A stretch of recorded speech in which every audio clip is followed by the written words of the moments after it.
हम पूरे उस बिल को उस एक्ट को अनकॉन्स्टिट्यूशनल मानते हैं और ये आर्टिकल 25, आर्टिकल 26, 14 और 15 और 29 का ग्रेव वायलेशन है। ये हम पहले से ही बोल किया है और आज फिर आपके सामने रिपीट कर रहा हूँ। No. See, let us be very careful. The Honorable Supreme Court, as rightly pointed out by my counsel, Mr. Nizam Pasha, the Supreme Court has said that the Central Waqf Council and the State Waqf Boards will not be constituted. Waqf by user cannot be deleted. Now, there are other provisions also which we as a party have come to the Honorable Supreme Court that calling it unconstitutional.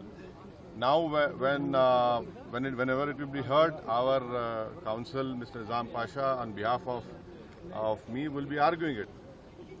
As you know very well, that during the deliberations of the Joint Working Committee, I have given a Dyson report opposing all the amendments that were proposed by the government. And during the debate in the Parliament on the consideration or passing of that bill, I have opposed each and every amendment. I have called it unconstitutional.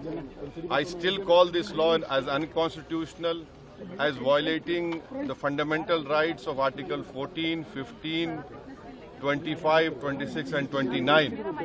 So our legal battle will continue to ensure that this act, against this act will continue. देखिए सवाल देखिए आपको पूरे उस कानून को समझने की जरूरत है। अब 5 साल का मुसलमान प्रैक्टिसिंग रहेगा,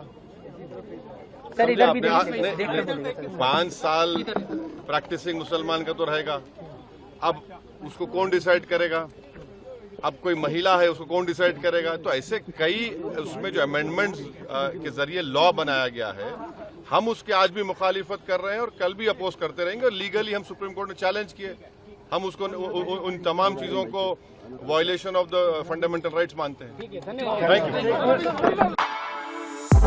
For exclusive and insightful videos, subscribe to our new channel ABP Live Premium.